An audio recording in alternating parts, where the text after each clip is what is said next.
Happy Saturday! I'm sorry I didn't get to post Chapter 8 yesterday, but we're going to do Chapter 8 today.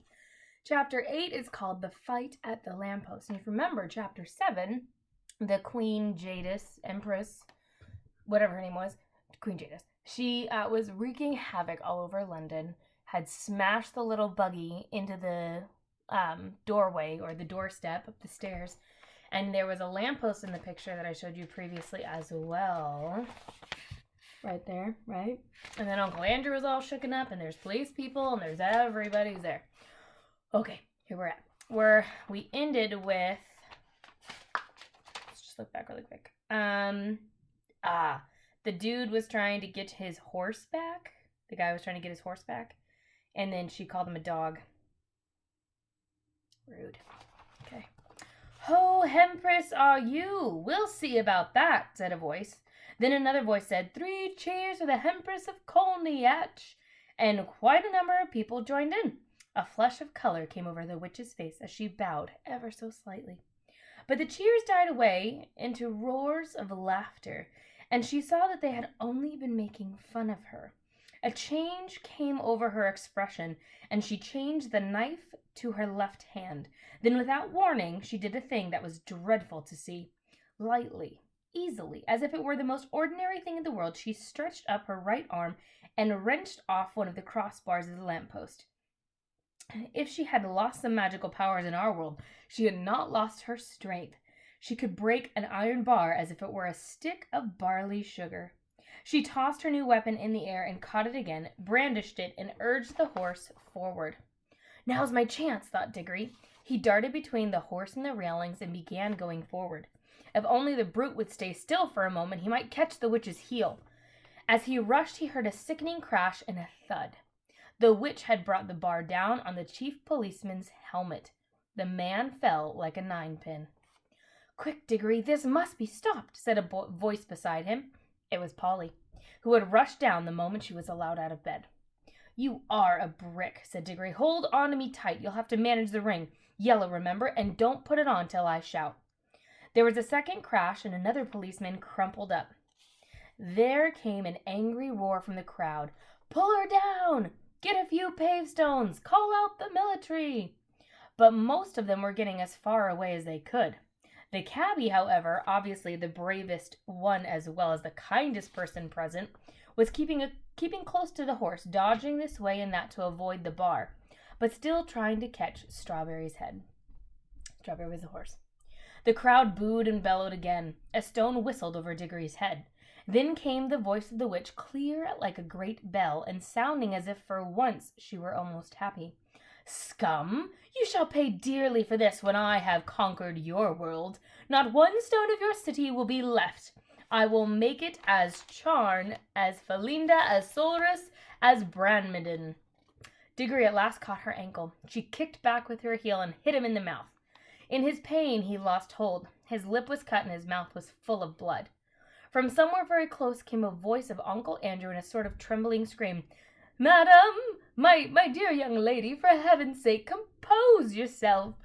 Diggory made a second grab at her heel and was again shaken off. More men were knocked down by the iron bar. He made a third grab, caught the heel, held on like grim death, shouting to Polly, "Go!" Then, oh, thank goodness, the angry, frightened faces vanished.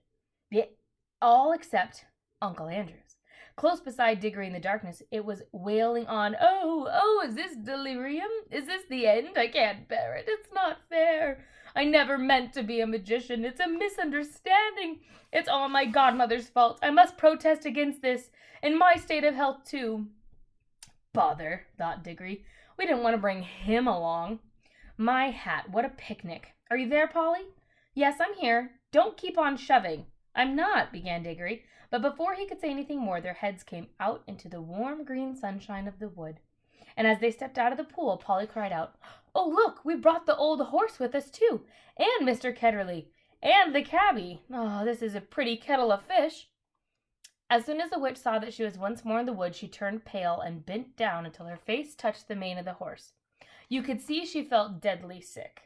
Uncle Andrew was shivering, but Strawberry the horse shook his head, gave a cheerful whinny, and seemed to be better. He became quiet for the first time since Diggory had seen him. His ears, which had been laid flat on his skull, came to their proper position, and in the fire went out of his eyes. "That's right, me old boy," said the cabby, slapping Strawberry's neck. "That's better. Take it easy." Strawberry did the most natural thing in the world. Being very thirsty, and no wonder, he walked slowly across to the nearest pool, stepped into it to have a drink. Diggory was still holding the witch's heel, and Polly was still holding Diggory's hand, one of which, the cabby's hand, was on Strawberry, and Uncle Andrew, was still very shaky, had grabbed onto the cabby's other hand. "Quick," said Polly with a look at Diggory. "Greens!" So the horse never got his drink. Instead, the whole party found themselves sinking into darkness. Strawberry neighed. Uncle Andrew whimpered. Diggory said, "That was a bit of luck." There was a short pause. Then Polly said, "Aren't we nearly be there now?" "We do seem to be somewhere," said Diggory. "At least I'm standing on something solid." "Why, so am I, and come to think of it," said Polly, "but why is it so dark? I say, do you think we've gone into the wrong pool?" "Perhaps this is Charn," said Diggory, "only we've gone back in the middle of the night." "This is not Charn," came the witch's voice. "This is an empty world. This is nothing." And it really was uncommonly like nothing. There was no stars. It was so dark that they couldn't see one another, and it made no difference whether you keep your eyes shut or opened. Under their feet there was a cold, flat something which might have been earth, and it was certainly not grass or wood, and the air was cold and dry, and there was no wind. "My doom has come upon me," said the witch in a voice of horrible calmness. "Oh, don't say that," babbled Uncle Andrew. "My dear young lady, pray don't say such things. It can't be as bad as that. Ah, cabman, my good man, you don't happen to have a flask about you, do you? A drop of spirits is just what I need." Now then," came the cabby's voice in a good, firm, hard voice. "Keep cool, everyone, that's what I say. No broken bones, anyone? Good. Well, there's something to be thankful for straight away, and more than anyone could expect after falling all that away. Now, if we have fallen down in some diggings, it might be for a new station of the underground. Someone will come and get us presently, I see. If we're dead, which I don't deny it might be, well, you've got to remember there's worse things a-happening at sea, and a chap's got to die sometime. And there ain't nothing to be afraid of if a chap's led a decent life, and if you ask me, I think the best thing we could do is pass the time and sing a hymn." And he did.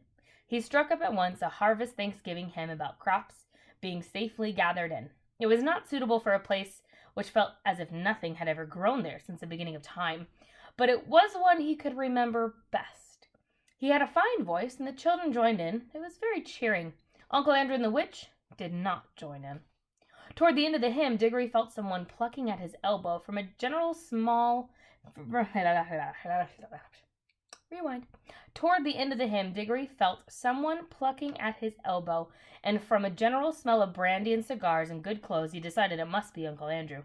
Uncle Andrew was cautiously pulling him away from the others. When they had gone a little distance, the old man put his mouth so close to Diggory's ear that it tickled, and he whispered, "Now, my boy, slip on your ring. Let's be off." But the witch had very good ears. "Fool!" came her voice, and she leapt off the horse. "Have you forgotten that I can hear men's thoughts? Let go of the boy. You attempt treachery, and I will take such vengeance upon you that never was heard of all the worlds from the beginning. And," added Diggory, "if you think I'm such a mean pig as to go off and leave Polly and the cabby and the horse in a place like this, you're well mistaken." "You're a very naughty and impertinent little boy," said Uncle Andrew. "Hush," said the cabby. They all listened. In the darkness, something was happening at last. A voice had begun to sing, and it was very far away, and Diggory found it hard to decide from what direction it was coming.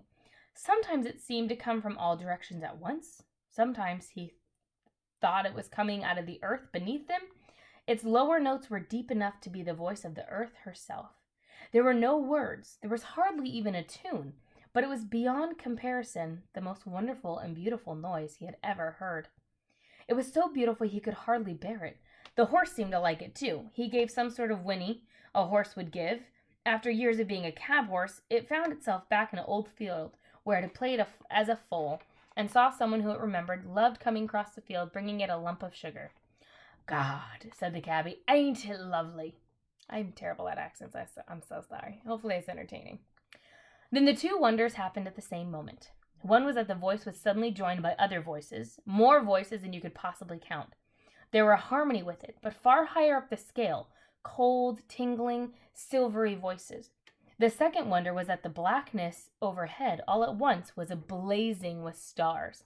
They didn't come out gently one by one as they do on a summer evening. One moment there had been nothing but darkness. Next moment, 1,000 points of light leaped out. Single stars, constellations, and planets brighter and bigger than any in our world. If you had seen it and heard it, no, I totally missed that. In our world, there were no clouds. The new stars and new voices began exactly at the same time. If you had seen and heard it as Diggory did, you might have felt quite certain that it was the stars themselves which were singing, and that was the first voice, the deep one, which had made them appear and made them sing. "Glory be," said the cabby. "I'd have been a better man all my life if I'd known there'd be things like this." The voice on the earth was now louder and more triumphant, but the voices in the sky, after singing loudly with it for a time, began to get fainter, and now something else was happening. Far away and down near the horizon, the sky began to turn gray. A light wind, very fresh, began to stir. The sky that had one place grew slowly and steadily paler, and you could see shapes of hills standing up against it. All the time, the voice went on singing. There's a picture. So if you can see, you got the horse, Polly Diggory, the cabby, Uncle Andrew, and the Queen are standing back here. There soon was light enough for them to see one another's faces. The cabby and the two children had open mouths and shining eyes. They were drinking in the sound, and they looked as if it reminded them of something. Uncle Andrew's mouth was open too, but not open with joy. He looked more as if his chin had simply dropped away from the rest of his face. His shoulders were stooped and his knees shook. He was not liking the voice. It could have gotten away from it by creeping into a rat's hole, he would have. But the witch looked as if in any way she understood the music better than any of them. Her mouth was shut, her lips were pressed together, and her fists were clenched. Ever since the song began, she had felt that this whole world was filled with magic different than hers, stronger than hers. She hated it. She would have smashed that whole world, or all the worlds, into pieces if it would only stop the singing. The horse stood with its ears well forward and twitching. Every now and then it snorted and stamped the ground. It no longer looked like a tired old cab horse. You could now well believe that its father had been in battles. The eastern sky changed from white to pink and from pink to gold. The voice rose and rose till the air was shaking with it. And just as it swelled to the mightiest and most glorious sound it had yet produced, the sun arose. Diggory had never seen such a sun. The sun above the ruins of Charn had looked much older than ours. This looked younger. You can imagine that it laughed for joy as it came up. As its beams shot across the land, the travelers could see for the first time what sort of place they were in. It was a valley through which a broad, swift river wound its way, flowing eastward from the sun. Southward were the mountains, northward were the lower hills, but in the valley of mere earth, rock, and water, there was not a tree, not a bush, not a blade of grass to be seen. The earth was many colors. They were fresh, hot, and vivid. They made you feel excited until you saw the singer himself. Then you forgot everything else. It was a lion. Huge, shaggy, and bright, it stood facing the risen sun. Its mouth was wide open in song, and it was about 300 yards away. "This is a terrible world," said the witch. "We must fly at once. Prepare the magic." I quite agree with you, madam," said Uncle Andrew. "A most disagreeable place, completely uncivilized. If I were a younger man and had a gun—" "Garn," said the cabby. "You don't think you'd shoot 'em, do you?" "And who would?" said Polly. "Prepare the magic, old fool," said Janus. "Certainly, madam," said Uncle Andrew cunningly. "I must have both the children touching me. Put on your homeward ring at once, Diggory." He wanted to get away without the witch. "Oh, it's rings, is it?" cried Jadis. She would have her hands through Diggory's pocket before you could say knife. But Diggory grabbed Polly and shouted out, "Take care! If either of you come half an inch nearer, we'll vanish without you, and you'll be left here for good.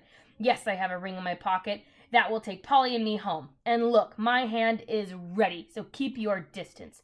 I'm sorry about you," he looked at the cabby, "and about the horse, but I can't help that. And as for you two, He looked at Uncle Andrew and the Queen. You're both magicians, so you ought to enjoy living together. Hold your noise, everyone, said the cabbie. I want to listen to the music. And the song had now changed. And that is the end of chapter 8. Chapter 9 is titled The Founding of Narnia. And if you remember the movie that we watched on the day before spring break, the last day I saw you guys, it was The Lion, the Witch, and the Wardrobe, which was placed in Narnia. This is the beginning of Narnia. So exciting. All right, tomorrow we'll be reading chapter 9. Love and support you guys. Hope you're having a great weekend. Remember, wash your hands. Don't lick anything. Stay healthy.